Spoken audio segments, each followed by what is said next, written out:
नमस्कार विद्यार्थी मित्रांनो, मी कोमल दस आपणा सर्वांचं सहर्ष स्वागत करीत आहे आपल्या JS एज्युकेशन या यूट्यूब चॅनलवर।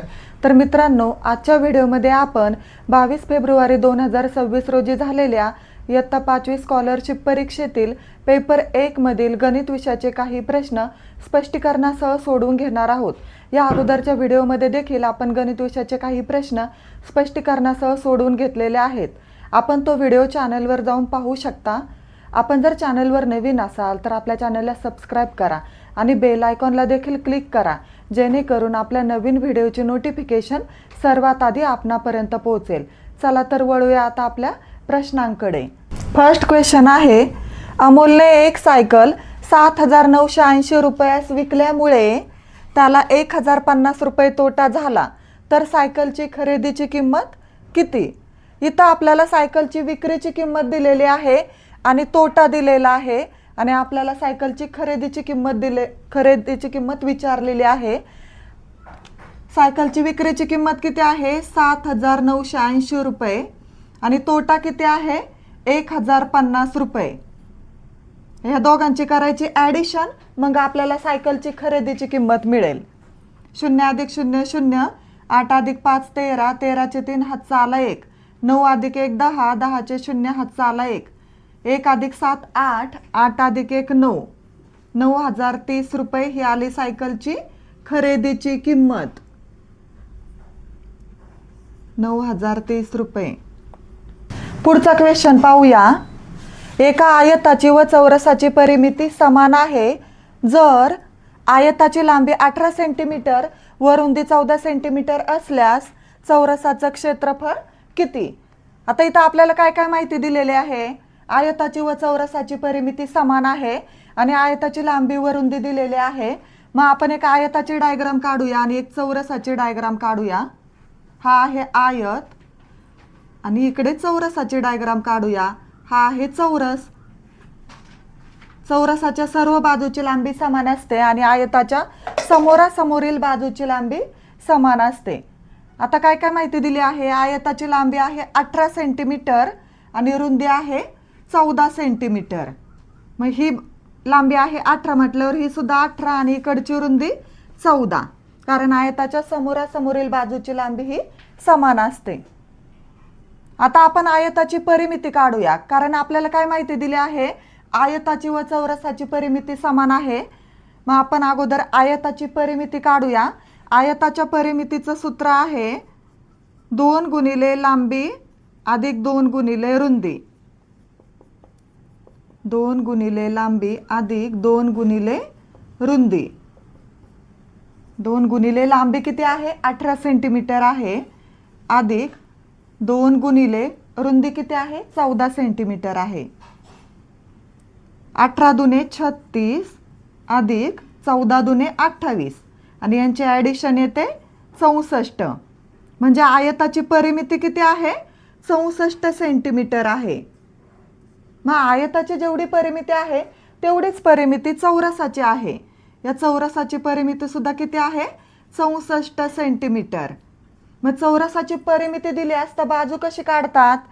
या परिमितीला 4 ने भाग द्यायचा, मग चौरसाची बाजू मिळेल। 4 × 1 4, 2 उरले, 4 × 7 24, म्हणजे चौरसाची बाजू किती आली? 16 सेंटीमीटर। आणि आपल्याला काय विचारलंय? चौरसाचे क्षेत्रफळ विचारले। मग चौरसाचे क्षेत्रफळ कसं काढतात आपल्याला तर माहीतच आहे। चौरसाचे क्षेत्रफळ बरोबर बाजूचा वर्ग। बाजू किती दिलेली आहे? बाजू आहे 16 सेंटीमीटर। मग आपल्याला 16चा वर्ग करायचा आहे। 16चा वर्ग किती आहे? 256। म्हणजे चौरसाचं क्षेत्रफळ किती आहे? तर 256 चौरस सेंटीमीटर।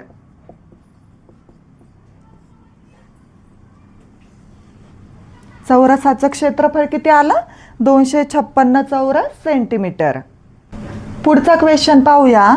एका माध्यमिक विद्यालयात एकूण 924 विद्यार्थी आहेत, त्यातील 2/7 विद्यार्थी बसने, 3/11 विद्यार्थी सायकलने व उरलेले विद्यार्थी पायी येतात, तर किती विद्यार्थी पायी येतात? म्हणजे पायी येणाऱ्या विद्यार्थ्यांची संख्या आपल्याला विचारलेली आहे।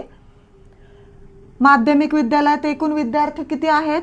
तर 924 आहेत आणि त्यापैकी 2/7 विद्यार्थी बसने विद्यालयात येतात. मग आपण अगोदर बसने किती विद्यार्थी येतात ते काढूया. या 924ला आपण 2/7 ने मल्टिप्लाय करू, म्हणजे आपल्याला बसने येणाऱ्या विद्यार्थ्यांची संख्या मिळेल. 7 एक 7, 2 उरले, 22 झाले, 7 त्रिक 21, 1 उरला, 14 झाले. इथं 7 दुने 14. आता 132 गुणिले 2, बे दुने 4, बे त्रिक 6, बे एक बे, 264. म्हणजे 264 विद्यार्थी बसने येतात. 3/11 विद्यार्थी सायकलने येतात. मग सायकलने येणाऱ्या विद्यार्थ्यांची संख्या काढूया. 924 विद्यार्थी आहेत, एकूण विद्यार्थी आहेत 924 आणि त्यापैकी 3/11 विद्यार्थी कशाने येतात? तर सायकलने येतात. मग आपण आता याला सरळ रूप देऊया. 11 8 88, 4 उरले, 11 चौक 44. आता यांचा गुणाकार करूया. 3 चौक 12, 12चे 2 हातचा आला 1, 3 8 24 आणि 24 अधिक 1 25. म्हणजे 252 विद्यार्थी सायकलने येतात. आता आपण या दोघांचे ॲडिशन करू. बसने येणारे विद्यार्थी आणि सायकलने येणारे विद्यार्थी यांचे ॲडिशन करूया. 264 अधिक 252, 4 अधिक 2 6, 6 अधिक 5 11, 11चा 1 हातचा आला 1, 1 अधिक 2 3, 3 अधिक 2 5. या दोघांचे ॲडिशन आले 516. मग एकूण विद्यार्थी किती आहेत? 924. मग या 924 मधून हे 516 मायनस केल्यानंतर आपल्याला पायी येणाऱ्या विद्यार्थ्यांची संख्या मिळेल. 924 वजा 516. 4 मधून 6 जात नाही. मग ह्या 2ने इथं 1 दिला, इथं झाले 14 आणि इथं राहिला 1. 14तून 6 गेले 8, 1 मधून 1 गेला 0, 9 मधून 5 गेले 4. म्हणजे पायी येणाऱ्या विद्यार्थ्यांची संख्या किती आहे? तर 408. 408 विद्यार्थी विद्यालयात पायी येतात. नेक्स्ट क्वेश्चन आहे 395.6 डेसिमीटर बरोबर किती हेक्टोमीटर? हे अशा प्रकारचे प्रश्न सोडवण्यासाठी आपली दशमान परिमाणांची पट्टी पाठ पाहिजे. Kilo, hecto, deca, metre, deci, centi, milli. म्हणजे kilometre, hectometre, decametre, metre, decimetre, centimetre आणि मिलीमीटर. आता आपल्याला काय विचारलं इथं? 395.6 डेसिमीटर म्हणजे किती हेक्टोमीटर? मग या डेसिमीटरच्या खाली आपण लिहूया 395.6 आणि आपल्याला डेसिमीटर पासून हेक्टोमीटर पर्यंत जायचंय. मग डेसिमीटर पासून हेक्टोमीटर किती घरावर आहे? बघा, हे मीटरचं एक घर, हे डेकामीटरचं एक घर आणि हे हेक्टोमीटरचं एक घर. आपल्याला डावीकडे जायचंय. मग डावीकडे जर जायचं असेल तर डावीकडे जेवढी घरे आहेत एकावर तेवढे शून्य देऊन त्या संख्येला भाग देतात. आता हे 395.6 हे मी लिहून घेते आणि याच्या मागे जायचंय आपल्याला, हेक्टोमीटर पर्यंत जायचंय. मग मागे जायचं म्हटल्यावर मागे जेवढी घरे आहेत एकावर तेवढे शून्य द्यायचे. याच्या मागे 3 घरे आहेत, 1 2 3, म्हणून 1 वर 3 शून्य द्यायचे.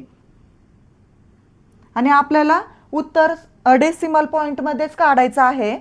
आपण इथलं डेसिमल पॉइंट काढून टाकूया आणि त्याच्या बदली इथं एक 0 घेऊया. आता आपल्याला डेसिमल पॉइंट सहज देता येईल. 1 2 3 4, छेदामध्ये एकावर 4 शून्य आहेत म्हणून उजवीकडून 4 घरं सोडून 4 अंक सोडून दशांश चिन्ह देतात. 3956 इथं छेदामध्ये एकावर 4 शून्य आहेत म्हणून उजवीकडून 4 अंक सोडून दशांश चिन्ह दिलं आणि इथं शून्य लिहायचा पूर्णांकामध्ये. आणि हेच आहे आपल्या प्रश्नाचं उत्तर. 395.6 डेसिमीटर म्हणजे किती हेक्टोमीटर? 0.3956 हेक्टोमीटर.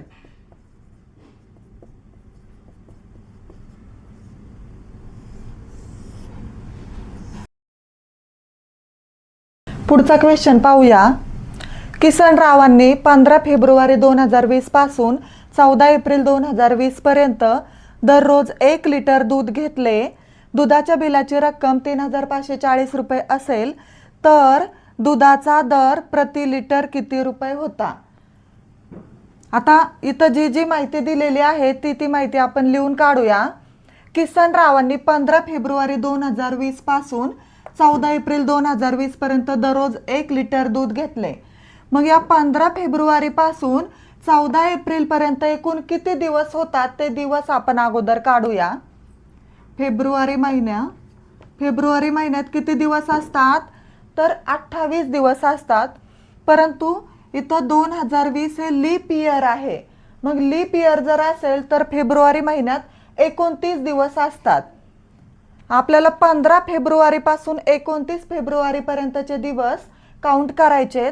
मग 15 फेब्रुवारीच्या आधी किती दिवस होते? तर 14 दिवस होते. मग आपण 29 मधून 14 मायनस करू. 9 तून 4 गेले 5, 2 मधून 1 गेला 1. म्हणजे 15 फेब्रुवारी पासून 29 फेब्रुवारी पर्यंत किती दिवस आहेत? तर 15 दिवस आहेत. आता मार्चचे दिवस लिहूया. मार्च महिना 31 दिवसांचा असतो. म्हणजे मार्चचे दिवस किती? 31. आणि आपल्याला 14 एप्रिल पर्यंत विचारलेला आहे. मग एप्रिल महिन्याचे 14 दिवस आपण इथं लिहूया. 14 एप्रिल पर्यंत त्यांनी दूध घेतलं. आता आपण यांची ॲडिशन करूया. या दिवसांची ॲडिशन करूया. 5 अधिक 1 6, 6 अधिक 4 10, 10चा 0, हातचा आला 1. 1 अधिक 1 2, 2 अधिक 3 5, 5 अधिक 1 6. म्हणजे किती दिवस दूध घेतलं किसनरावांनी? तर 60 दिवस दूध घेतलं. आणि या 60 दिवसाच्या कालावधीतील दुधाच्या बिलाची रक्कम किती होती? 3540 रुपये. मग आपण या 3540ला या दिवसांच्या संख्येने भाग देऊ.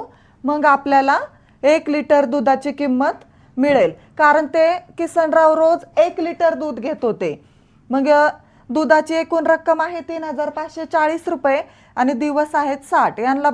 यांना सरळ रूप दिलं किंवा भाग दिला, या 60ने याला भाग दिला असता आपल्याला 1 लिटर दुधाची किंमत मिळेल. शून्याला शून्य गेला. 6 1 6, 6 5 30, 5 उरले. 6 9 54 म्हणजे 59 रुपये हे काय आलं? प्रति लिटर दुधाची किंमत आली 59 रुपये. पुढचा क्वेश्चन पाहूया.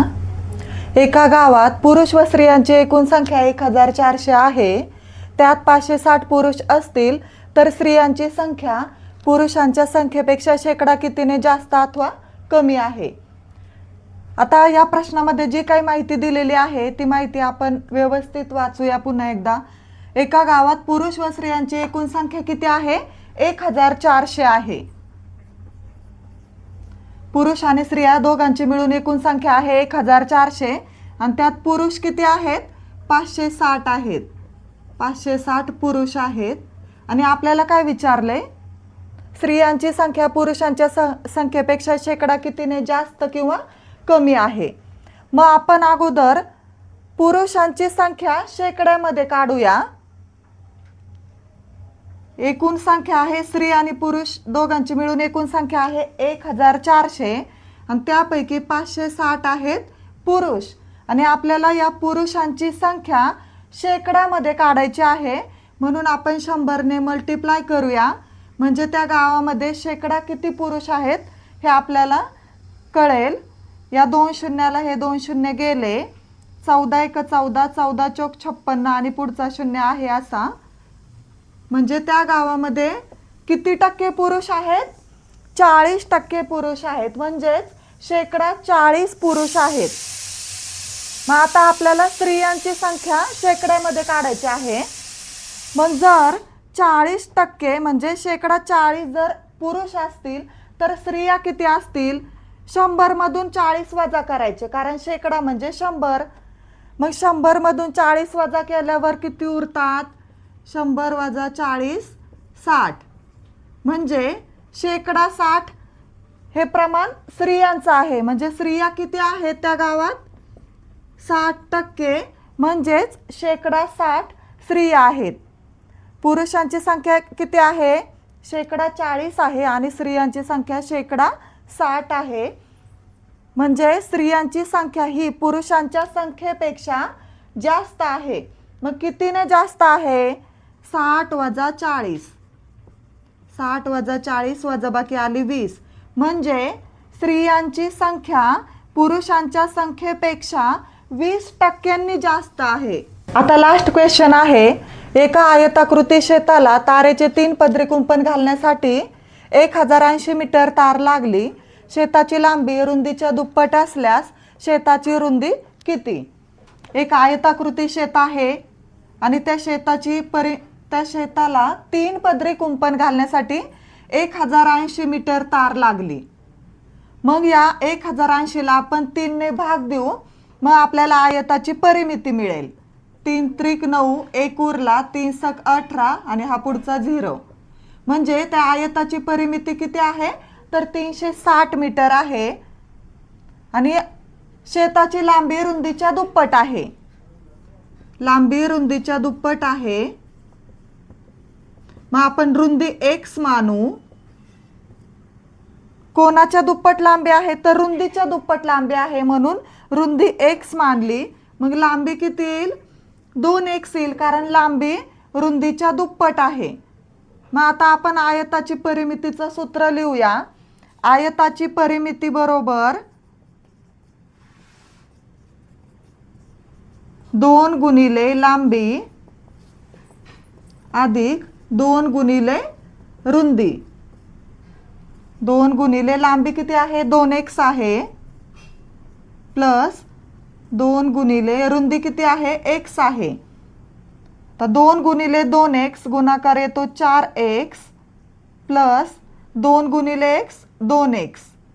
4x अधिक 2x बरोबर 6x. आता आपल्याला x ची व्हॅल्यू काढायची आहे.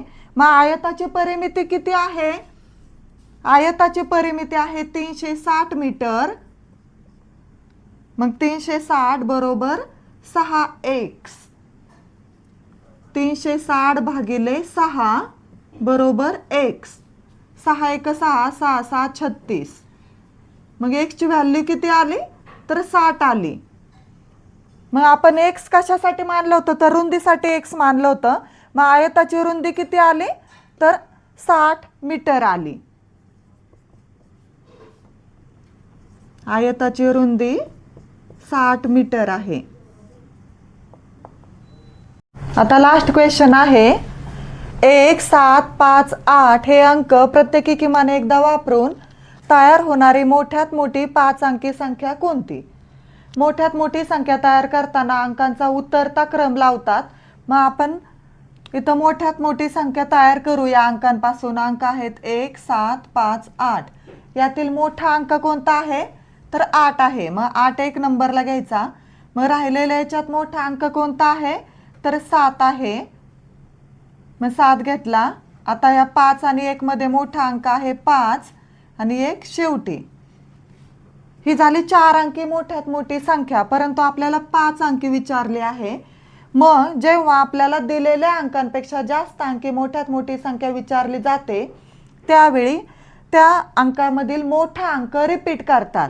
मग आपल्याला 5 अंकी विचारली, ही 4 अंकी आहे, म्हणजे हा 8 आपण एकदा लिहू. मग आता कोणती संख्या तयार झाली? तर 88,751. ही आहे 5 अंकी मोठ्यात मोठी संख्या. तर अशा प्रकारे आजच्या व्हिडिओमध्ये आपण स्कॉलरशिप परीक्षा इयत्ता 5वी पेपर 1 मधील गणित विषयाचे काही प्रश्न स्पष्टीकरणासह सोडवून घेतलेले आहेत. आपल्याला जर हा व्हिडिओ आवडला असेल तर व्हिडिओला लाईक करा, शेअर करा आणि आपल्या चॅनलला सबस्क्राईब करा. थँक्यू.